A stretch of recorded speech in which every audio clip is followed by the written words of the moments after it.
There comes a moment in every person's life when they realize that not every relationship deserves to be preserved. Not every conversation deserves another reply. Not every door deserves to remain open. Yet for many people, this realization arrives accompanied by an uncomfortable companion: guilt. Guilt whispers that distancing yourself from harmful people is selfish. It suggests that protecting your peace is somehow an act of betrayal.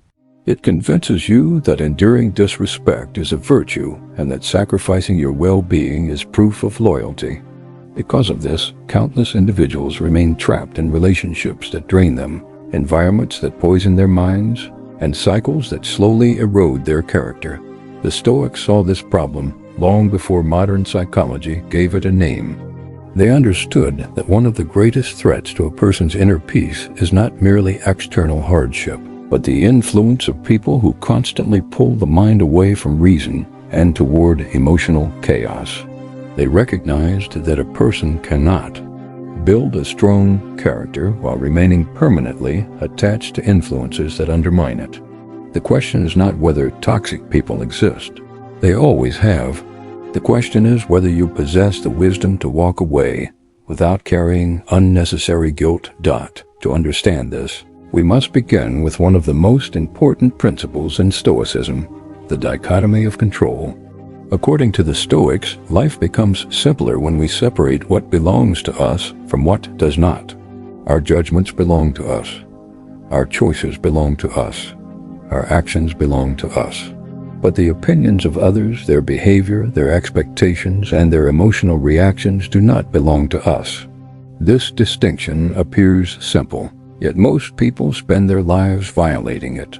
They believe they are responsible for keeping everyone happy. They believe they must continuously manage the emotions of family members, friends, co-workers, and partners. They carry the impossible burden of trying to control outcomes that were never within their power to begin with. When they finally decide to establish a boundary, guilt appears immediately. Someone becomes offended. Someone feels rejected. Someone accuses them of changing. Someone labels them selfish, and because they have spent years measuring themselves through the reactions of others, they begin to question their decision. But consider what is actually happening. You choose to protect your peace. Another person chooses how to interpret that decision. Your choice belongs to you. Their interpretation belongs to them. The Stoics would argue that the moment you become responsible for both, you have abandoned reason and entered slavery. A person who cannot tolerate another individual's disappointment eventually becomes controlled by that disappointment. A person who fears criticism becomes controlled by criticism. A person who fears rejection becomes controlled by rejection. This is why so many people remain trapped in toxic relationships, not because they lack awareness, but because they fear the emotional consequences of setting themselves free. Marcus Aurelius often reminded himself that other people would act according to their nature. Some would be selfish. Some would be dishonest. Some would be unreasonable. His responsibility was not to change them. His responsibility was to maintain his own character despite them. This lesson becomes crucial when dealing with toxic individuals. Many people secretly believe that if they explain themselves one more time, the other person will finally understand.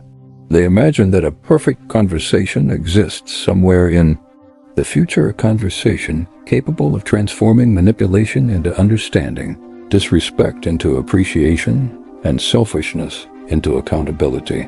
But reality rarely works this way. Toxic people often do not misunderstand your boundaries. They understand them perfectly. They simply dislike them. There is a profound difference between those two things. When someone repeatedly ignores your limits, dismisses your concerns, drains your energy, and then portrays themselves as the victim when you pull away, the issue is rarely a lack of communication. The issue is a lack of respect. And respect cannot be negotiated into existence. This is where another Stoic principle becomes essential: strategic silence. Modern culture encourages endless explanation. We are told to justify every decision, defend every boundary, and provide detailed evidence for every choice we make. The Stoics understood something different. They understood that explanations are valuable only when the listener seeks understanding. When the listener seeks control, explanations become ammunition. Every additional justification becomes another argument to challenge. Every reason becomes another weakness to exploit. Every defense becomes another opening for manipulation. Sometimes the strongest statement is silence. Sometimes the most powerful boundary is distance. Sometimes the greatest act of self-respect is refusing to participate in a game designed to keep you trapped. Silence is often misunderstood as weakness because it lacks drama. Yet genuine strength rarely announces itself. A mountain does not defend its existence. The ocean does not argue for its depth. The sun does not seek approval before it rises. Likewise, a person grounded in reason does not require universal understanding before making necessary decisions. This does not mean becoming cruel. It does not mean becoming cold-hearted. It means recognizing that your peace does not require permission. One of the greatest mistakes people make is assuming that compassion and self-sacrifice are identical. They are not. Compassion means caring about others. Self-sacrifice means abandoning yourself. The first is noble. The second is often destructive.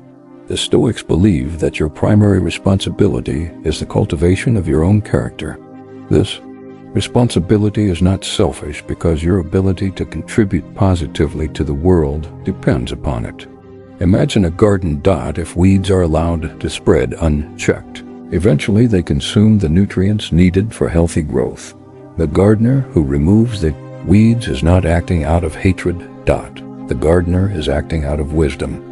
Likewise, removing toxic influences from your life is not necessarily an act of rejection. Often, it is an act of preservation. You are preserving your focus, you are preserving your energy, you are preserving your capacity to become the person you are capable of becoming. Many people never reach their potential because they spend decades managing unnecessary chaos.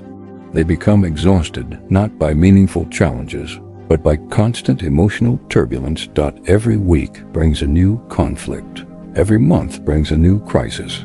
Every year brings the same patterns disguised as different situations. And slowly, almost invisibly, their ambitions fade. Their discipline weakens, their confidence erodes. Their peace disappears. Not because life defeated them, but because they allowed distractions to occupy the space where growth should have occurred. This is why radical self-discipline is inseparable from healthy boundaries. Most people think discipline involves waking up early, exercising regularly, or maintaining productive habits. While these things matter, discipline extends far beyond routines. Real discipline means refusing to feed what weakens you. It means saying no when saying yes would be easier. It means accepting temporary discomfort in exchange for long-term freedom. It means understanding that every relationship carries a cost. Some relationships inspire strength. Some relationships encourage excellence. Some relationships challenge you to become wiser, calmer, and more resilient. Others consume your attention while offering nothing in return except anxiety, confusion, and emotional exhaustion.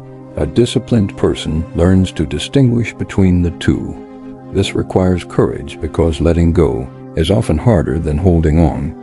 Holding on allows hope to survive. Holding on permits the fantasy that things might eventually change. Holding on delays the pain of acceptance. But acceptance remains unavoidable. The Stoics frequently practiced negative visualization. They intentionally contemplated difficult realities rather than avoiding them. Applied to relationships, this practice forces us to ask uncomfortable questions. If this person never changes, what then? If the pattern continues for another 5 years, what then? If the behavior remains exactly the same, what then? Most people avoid these questions because they fear the answers. Yet clarity begins where avoidance ends. The truth is that many toxic relationships survive only because people remain attached to potential rather than reality. They love who the person could become. They stay because of occasional glimpses of improvement. They cling to memories of better times, but the Stoics would urge us to judge situations based on what is consistently present, not what is occasionally possible. Reality must always outweigh fantasy. Character must always outweigh promises. Actions must always outweigh words. Another reason guilt appears when cutting off toxicity is that many people confuse forgiveness with access. These are not the same thing. You can forgive someone without allowing them continued influence over your life. You can release resentment without reopening the door. You can wish someone well from a distance. This distinction is liberating because it removes the false choice between bitterness and submission. Many people believe they must choose one. Either remain angry forever or allow the toxic person unlimited access. The Stoics offered a third option. Detach. Learn. Move forward. Forgiveness becomes easier when you stop expecting people to become what they have repeatedly shown they are not. You cease arguing with reality. You cease demanding that life conform to your preferences. You simply acknowledge what exists and respond accordingly. This response is not driven by anger. It is driven by wisdom, and wisdom often appears quiet. There is a story from ancient philosophy about a traveler carrying a heavy stone. For years he dragged it everywhere, convinced it was necessary. He complained about the burden, cursed at the weight, and wondered why progress felt so difficult. One day another traveler asked a simple question. "Why are you carrying it?" The man had no answer. He had become so accustomed to the burden that he never considered putting it down. Many people live this way with toxic relationships. They have carried the weight so long that it feels normal. The exhaustion feels normal. The anxiety feels normal. The constant tension feels normal. Yet normal and healthy are not the same thing. Sometimes the most life-changing realization is that not every burden is yours to carry. Not every problem is yours to solve. Not every person is yours to save. The Stoics repeatedly emphasize that wisdom begins when we stop fighting battles that were never ours. And nowhere is this lesson more important than in the relationships we choose to maintain, because every moment spent feeding toxicity is a moment stolen from growth.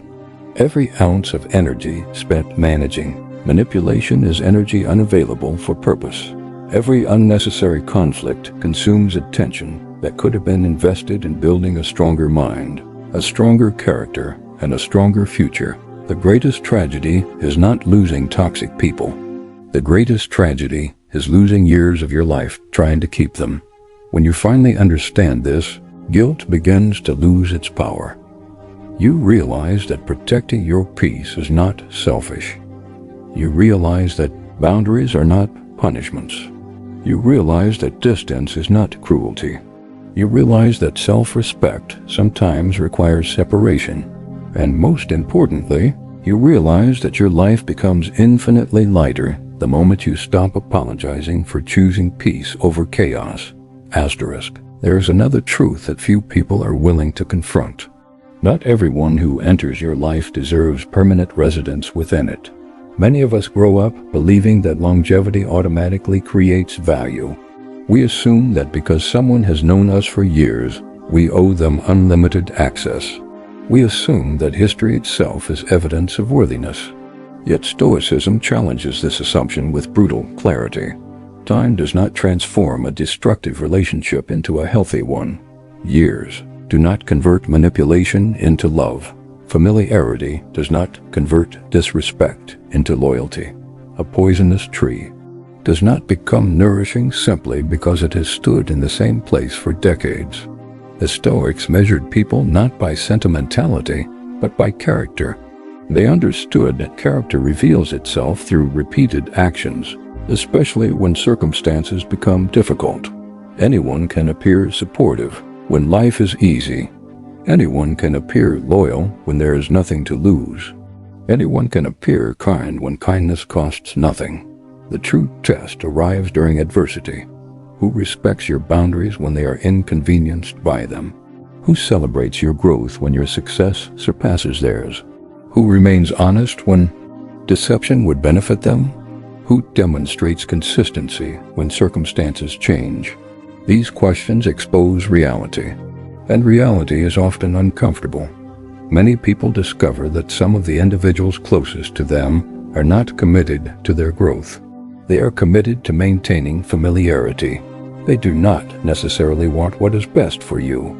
They want what is most convenient for them. The moment you begin changing, improving, or setting limits, resistance emerges. Suddenly, you are accused of becoming distant. Suddenly, you are told that you have changed. Suddenly, your self-respect is interpreted as arrogance. This pattern is remarkably common because growth disrupts existing dynamics. A person who benefited from your lack of boundaries rarely celebrates your decision to establish them. A person who enjoyed your constant availability rarely applauds your independence. A person who relied upon your weakness rarely welcomes your strength. This is why Stoicism places such importance on internal validation. If your sense of worth depends upon external approval, every act of growth becomes a negotiation. Every improvement requires permission. Every boundary requires consensus. Every decision becomes vulnerable to the opinions of people who may not have your best interests at heart. Marcus Aurelius warned himself repeatedly about the danger of seeking praise. He understood that praise and criticism are twins. If you become addicted to one, you automatically become vulnerable to the other. The person who needs applause inevitably fears condemnation. The person who craves acceptance inevitably fears rejection. The person who depends upon approval eventually sacrifices authenticity. This is why cutting off toxicity often feels so painful at first. You are not merely losing a relationship. You are confronting your attachment to approval. You are discovering how much of your peace depended upon being liked. You are learning whether your values are truly your own or merely reflections of what others expect from you. For many people, this is one of the most difficult lessons they will ever face. Because deep down, almost everyone wants to be understood. Almost everyone wants to be appreciated. Almost everyone wants to avoid conflict. Yet, maturity requires accepting that these desires cannot become your master.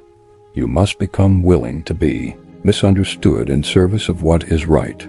You must become willing to disappoint people in service of truth. You must become willing to walk alone when companionship demands the sacrifice of your integrity. This is not cynicism. It is freedom. And freedom always carries a price. The Stoics understood that every worthwhile gain requires some form of sacrifice. To gain wisdom, you sacrifice ignorance. To gain discipline, you sacrifice comfort. To gain peace, you sacrifice chaos. And to gain freedom, you often sacrifice relationships that thrive only when you remain weak. One reason toxic people are so difficult to leave is because they rarely create only pain. If they did, the decision would be simple. Instead, they create cycles. Moments of kindness followed by moments of manipulation. Periods of harmony followed by periods of conflict. Promises followed by disappointment. This inconsistency creates emotional confusion. You begin focusing on the exceptions rather than the pattern. You remember the good days and ignore the recurring damage. You convince yourself that one more chance might finally produce a different outcome. The Stoics would urge caution here. Human beings are remarkably skilled at creating hopeful narratives. We interpret temporary improvement as permanent transformation. We mistake words for evidence. We confuse potential with reality. But wisdom requires observing what repeatedly occurs, not what occasionally appears. Patterns reveal truth, and truth demands courage. A person who continuously lies is revealing a pattern. A person who continuously manipulates is revealing a pattern. A person who continuously violates boundaries is revealing a pattern. The mistake is not recognizing these patterns. The mistake is expecting different results while refusing to respond differently. This is where amor fati becomes essential. Amor fati, the love of fate, is one of the most powerful concepts in Stoicism. It teaches us not merely to tolerate reality, but to embrace it as raw material for growth.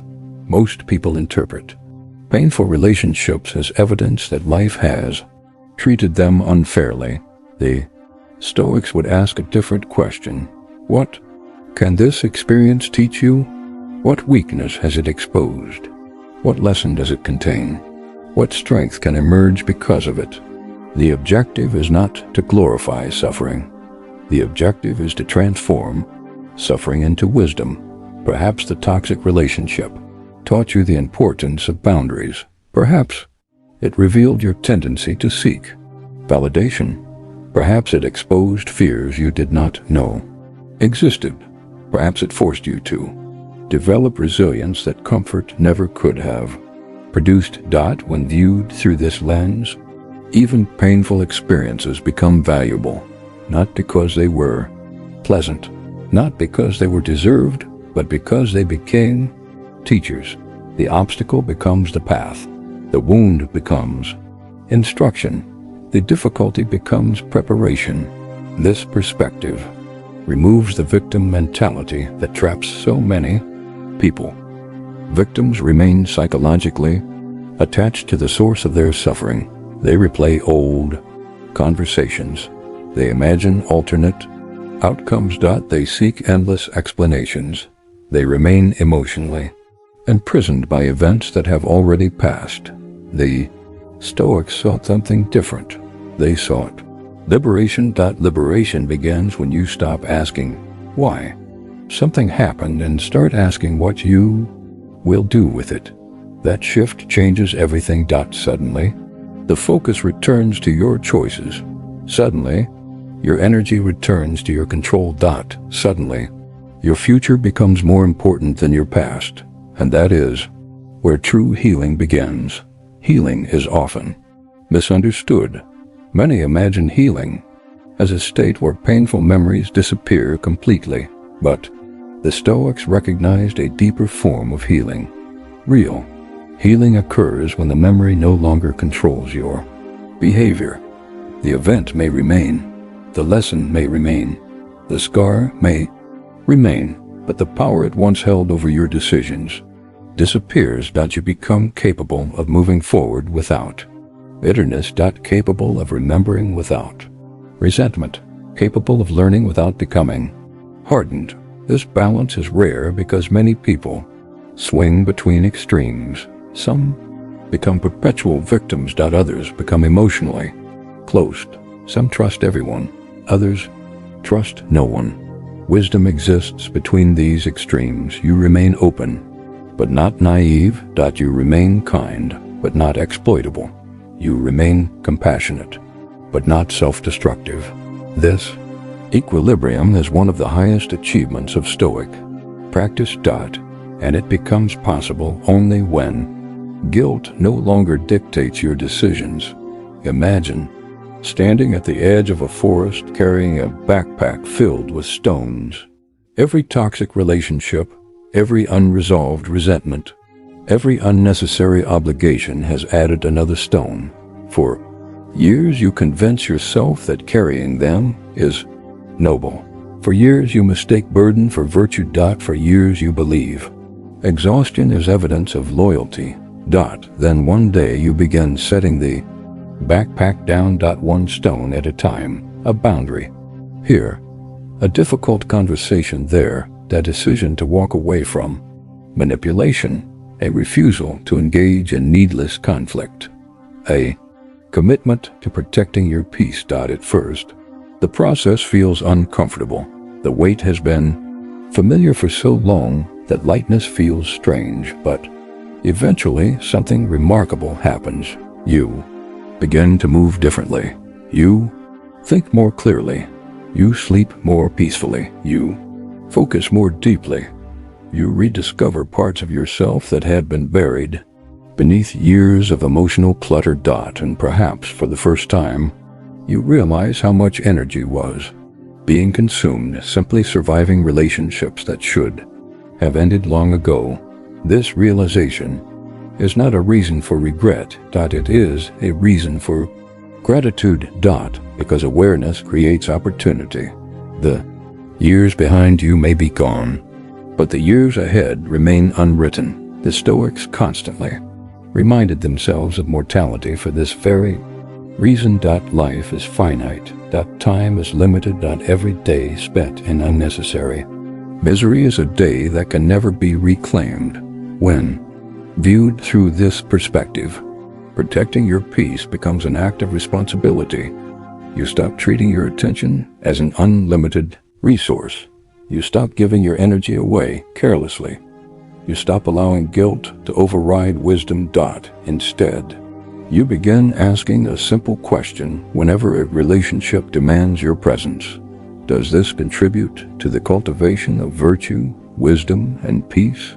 Or does it repeatedly pull me away from them? The answer often reveals exactly what must be done. And once that answer becomes clear, hesitation serves little purpose. The Stoics never promised an easy life. They never promised universal approval. They never promised that doing the right thing would feel comfortable. What they promised was something far more valuable. They promised that peace becomes possible when your choices align with reason. They promised that freedom emerges when you stop surrendering your inner world to external forces. They promised that strength develops when you accept reality rather than resist it. And they taught that sometimes the most courageous act is not fighting harder, explaining longer, or enduring more. Sometimes the most courageous act is simply walking away without hatred. Walking away without revenge. Walking away without guilt. Because you finally understand a truth that changes everything. Your life was never meant to be a sanctuary for chaos. Your mind was never meant to be a battlefield for other people's dysfunction. Your purpose was never to carry burdens that destroy your ability to grow. You are responsible for your character. You are responsible for your choices. You are responsible for the direction of your life. And when toxicity repeatedly threatens those things, stepping away is not weakness. It is wisdom. It is discipline. It is self-respect. And according to the Stoics, there are few decisions more worthy of a peaceful mind